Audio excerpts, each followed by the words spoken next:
मोहतरम असातिज़ा किराम अस्सलाम वालेकुम। मैं हूँ मुहसिना अख्तर, स्नोमैन पब्लिशर्स की जानिब से, और आज की इस वीडियो में हम बात करेंगे नॉलेज विद उर्दू सीरीज़ के सफ़ा नंबर 96 की।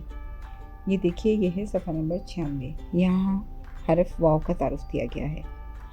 4 आइकन्स बने हैं, सुनना, बोलना और पढ़ना, और साथ साथ रंग भरें, यानी कि हमें यहाँ बच्चों से जो एक्टिविटी करवानी है वो है रंग भरें।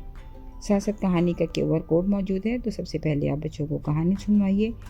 बच्चों को कहानी सुनाते वक्त वाव से शुरू होने वाले अल्फाज पर ज़्यादा तवज्जो दिलाइए और बार बार दोहराइए।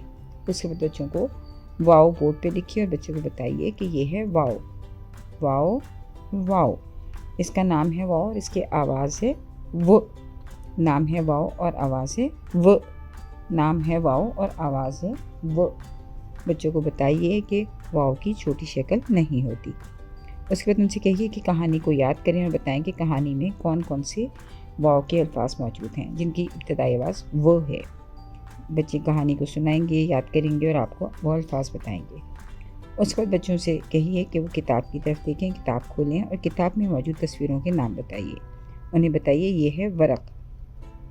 बच्चों की किताब के वरक को थाम के बताइए कि ये है वरक, वरक, वरक। ये है वर्दी, वर्दी, वर्दी। और ये है वैन, वैन, वैन। वरक, वर्दी, वैन। इनकी इब्तदाई आवाज़ है वो वरक, वो वरक, वो वरक, वो वर्दी, वो वर्दी, वो वर्दी, वो वैन, वो वैन, वो वैन। इस तरह बच्चों से कहिए कि वो इसको बार बार दोहराएं, उनको ज़्यादा से ज़्यादा मशक फराहम कीजिए। फिर वर्दी, वरक और वैन फ्लैश कार्ड पे लिखिए और बच्चों को इन फ्लैश कार्ड का तारुफ दीजिए। बताइए कि ये वर्दी है, ये वरक है और ये वैन है। बच्चों को फ्लैश कार्ड की मदद से ये अल्फाज पढ़ाइए। फिर बच्चों को बताइए कि वर्दी, वरक और वैन अल्फाज हैं और अल्फाज हरूफ की मदद से बनते हैं। तो वर्दी में वाव रे दाल ये है, वरक में वाव रे काफ है और वैन में वाव ये नून है। इस तरह बच्चों से जोड़ तोड़ करवाइए। तख्लीकी महारत में हरफ वाव से शुरू होने वाले अल्फाज के डब्बों में रंग भरें। तो बच्चों से कहिए कि वो ये अल्फाज पढ़ें और जिन अल्फाज में वाव से शुरू होने वाले अल्फाज हैं उन डब्बों में रंग भरें, जैसा कि वरक, वलीद, वैन और वर्दी। तो बच्चों से इन डब्बों में रंग भरवाइए।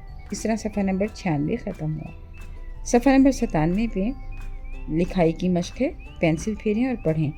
तो बच्चों से सबसे पहले वीडियो दिखाइए ताकि वो वाव की बनावट को सीख सकें। उसके बाद उनसे कहिए कि पेंसिल को नुक्ता आगाज़ पे रखें, तीर के साथ साथ लिखें ये है वाव। फिर उनसे इंडिपेंडेंट वाव लिखवाइए और जब वो सफ़ा मुकम्मल कर लें तो नीचे लिखे हुए अल्फाज वलीद, वर्दी, वरक और वैन, उनसे बच्चों से कहिए कि वो इन पर पेंसिल फेरें और पेंसिल फेरते हुए वो साथ साथ इन अल्फाज को बोलते रहें। जब वो साथ साथ इन अल्फाज को पढ़ेंगे, बावाज़े बुलंद पढ़ेंगे, तो वो लिसनिंग भी करेंगे, स्पीकिंग भी करेंगे और साथ साथ रीडिंग भी कर रहे होंगे। और टच सेंस की मदद से वो राइटिंग की भी फर्स्ट स्टेज पे होंगे। तो इस तरह आगे जाकर उनको इन अल्फाज को लिखने में आसानी होगी और ये सरगर्मी उनकी लिखाई की एक मजबूत बुनियाद फराहम करेगी। शुक्रिया। बच्चों को हर्फ वाव की दुरुस्त अंदाज से बनावट, नज़म, छोटा सा एक दायरा और कमर मुड़ी हुई गाकर सिखाएं।